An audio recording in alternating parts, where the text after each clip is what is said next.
بسم اللہ الرحمن الرحیم۔ السلام علیکم۔ ہم مصری کے وقت شوہر کو یہ جملہ بولنے والی عورت دوزخ میں جائے گی۔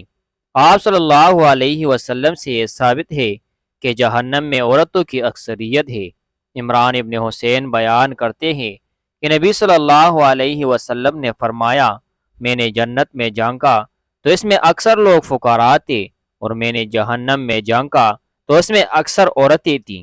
اور اس کے سبب کے متعلق نبی صلی اللہ علیہ وسلم سے پوچھا گیا تو آپ صلی اللہ علیہ وسلم نے وہ بھی بیان فرمایا کہ عبداللہ ابن عباس رضی اللہ تعالیٰ عنہما بیان کرتے ہیں کہ رسول اللہ صلی اللہ علیہ وسلم نے فرمایا، مجھے آگ دکھائی گئی تو میں نے آگ جیسا خوفناک منظر کبھی نہیں دیکھا، اور میں نے جہنم میں اکثریت عورتوں کی دیکھی ہے۔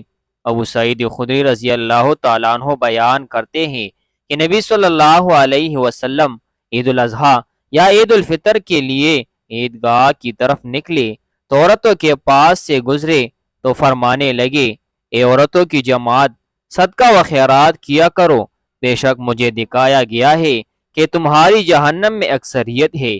تو وہ کہنے لگے، اے اللہ کے رسول صلی اللہ علیہ وسلم، وہ کیوں؟ تو نبی صلی اللہ علیہ وسلم نے فرمایا، تم گالی گلوچ بہت زیادہ کرتی ہو اور خاوند کی نافرمانی کرتی ہو۔ میں نے دین اور عقل میں ناقص تم سے زیادہ کوئی نہیں دیکھا۔ تم میں سے کوئی ایک اچھے بھلے شخص کی عقل خراب کر دیتی ہے۔ وہ کہنے لگی، اے اللہ کے رسول صلی اللہ علیہ وسلم، تو ہمارا دین اور ہماری عقل میں نقص کیا ہے؟ نبی صلی اللہ علیہ وسلم نے فرمایا کہ عورت کی گواہی نصف مرد کے برابر نہیں۔ تو کہنے لگی، کیوں نہیں؟ تو حضور صلی اللہ علیہ وسلم نے فرمایا، یہ نقصان ہے۔ کیا جب کسی کو حیض آئے تو وہ نماز اور روزہ نہیں چھوڑتی؟ وہ کہنے لگی، کیوں نہیں؟ تو نبی صلی اللہ علیہ وسلم نے فرمایا، یہ اس کے دین کا نقصان ہے۔ سیدنا انس ابن مالک رضی اللہ تعالیٰ عنہ سے روایت ہے کہ نبی کریم صلی اللہ علیہ وسلم نے فرمایا، کسی بشر کے لیے اجازت نہیں کہ وہ دوسرے بشر کو سجدہ کرے۔ اگر ایک انسان کا دوسرے انسان کو سجدہ کرنا مناسب ہوتا تو میں عورت کو حکم دیتا کہ اپنے خاوند کو سجدہ کرے، کیونکہ اس پر اس کے خاوند کا بہت بڑا حق ہے۔ اس ذات کی قسم جس کے ہاتھ میں میری جان ہے، اگر خاوند کو پاؤں سے لے کر سر کی مانگ تک پھوڑے نکل آئے اور اس سے لہو اور پیپ بہنا شروع ہو جائے اور اس کی بیوی آ کر اس کو چاٹنا شروع کر دے تو پھر بھی وہ اپنے خاوند کا حق ادا نہیں کر سکے گی۔ رسول اللہ صلی اللہ علیہ وسلم کے زمانے میں آپ صلی اللہ علیہ وسلم کے صاحبزادے حضرت ابراہیم رضی اللہ تعالیٰ عنہ کے انتقال کے بعد سورج گرہن ہو گیا۔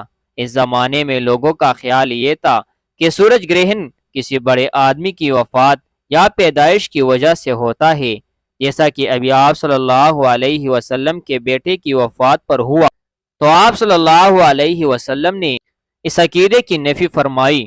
بخاری شریف میں ہے، حضرت ابو بردہ اور حضرت ابو موسیٰ اشعری رضی اللہ تعالیٰ عنہ سے روایت کرتے ہیں، انہوں نے بیان کیا کہ سورج گرہن ہوا تو نبی اکرم صلی اللہ علیہ وسلم اس طرح گھبرائے ہوئے کھڑے ہوئے جیسے قیامت آ گئی۔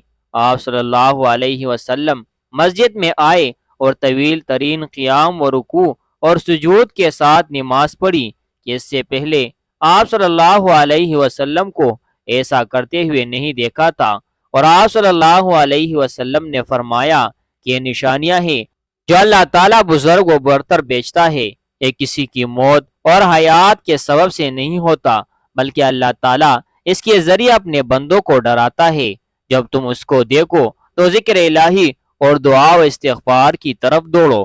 لہذا چاند گرہن اور سورج گرہن کے وقت ہمیں تعلیمات نبویہ صلی اللہ علیہ وسلم کے مطابق اللہ کی طرف متوجہ ہو کر نماز، دعا اور استغفار میں مشغول ہونا چاہیے۔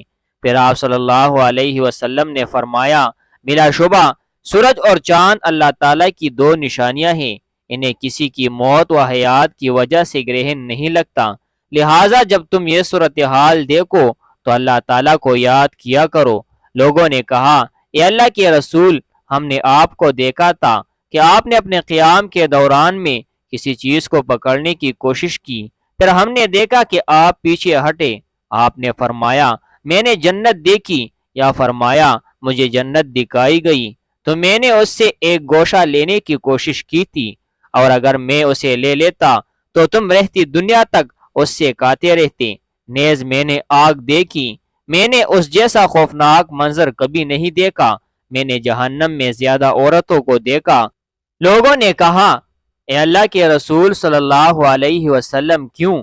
آپ صلی اللہ علیہ وسلم نے فرمایا اپنے کفر کی وجہ سے۔ کہا گیا وہ اللہ کے ساتھ کفر کرتی ہے۔ آپ نے فرمایا نہیں، وہ خاوند کی ناشکری کرتی ہے اور احسان فراموش ہے۔ اگر ان میں سے کسی کے ساتھ ساری زندگی حسن سلوک کرے، پھر وہ تجھ سے کوئی ناگوار چیز کو دیکھے تو پھر وہ تجھ سے کہتی ہے میں نے تجھ سے کوئی اچھا سلوک نہیں دیکھا۔ یہ ہے وہ جملہ جس جملے کو شوہر سے بولنے والی عورت جہنم میں جائے گی۔ طلاق کا شمار اللہ تعالیٰ کے بڑے ناپسندیدہ کاموں میں سے ہیں۔ آپ صلی اللہ علیہ وسلم نے کس عورت کو طلاق دینے کا حکم دیا ہے؟ حدیث ملاحظہ فرمائے۔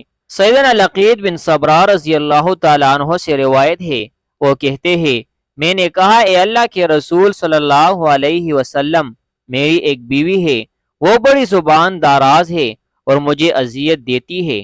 آپ صلی اللہ علیہ وسلم نے فرمایا اسے طلاق دے دو۔ اس نے کہا میرا اس کے ساتھ پرانا ساتھ ہے اور اس سے میری اولاد بھی ہے۔ آپ صلی اللہ علیہ وسلم نے فرمایا پھر اسے روک لو اور اسے بلائی کی تلقین کرتے رہو، اگر اس میں بلائی قبول کرنے کی صلاحیت ہوئی تو وہ قبول کر لے گی۔ بہرحال تو نے اپنی بیوی کو اس طرح نہیں مارنا جسے لونڈی کو مارا جاتا ہے۔ حضرت سیدنا غوث اعظم رحمۃ اللہ علیہ ایک دن خطاب فرما رہے تھے۔ خطاب کرتے ہوئے آپ نے فرمایا 10 قسم کی عورتوں کا قیامت کے دن جنت میں جانا مشکل ہو جائے گا۔ پوچھا گیا حضرت وہ 10 قسم کی عورتیں کون سی ہیں؟ آپ نے فرمایا نمبر 1 شوہر کی نافرمانی کرنے والی، نمبر 2 بے پردہ عورت، نمبر 3 تیز زبان چلانے والی ہے، لوگوں کے سامنے بولنے والی عورت، نمبر 4 ہر وقت موت مانگنے والی عورت، نمبر 5 دین کا مذاق اڑانے والی عورت، نمبر 6 چغل خور عورت، نمبر 7 احسان جتلانے والی عورت، نمبر 8 غیبت کرنے والی عورت، نمبر 9 بال کھول کر چلنے والی عورت، نمبر 10 غیر مردوں کو اپنی زینت دکھانے والی عورت۔ یہ 10 عورتیں ہیں جن کا قیامت کے دن جنت میں جانا مشکل بن جائے گا۔ اس لیے ان خواتین پر ضروری ہے کہ جب ان کو اس کام کا علم ہوا تو انہوں نے خیر اور بلائی کی جو کہ اللہ تعالیٰ کے حکم سے انہیں اس اکثریت سے دور لے جائے گی اور وہ جہنم میں داخلے سے بچ جائے گی۔ ہم اللہ تعالیٰ سے دعا گو ہے کہ وہ ہمیں اور ہم سب کو آگ سے دور کرے اور ایسے قول و عمل کرنے کی توفیق دے جو اللہ تعالیٰ کے قریب کرے۔ آمین۔ ناظرین کمنٹ باکس میں اللہ تعالیٰ کے 99 ناموں میں سے ایک نام ضرور ٹائپ کریں۔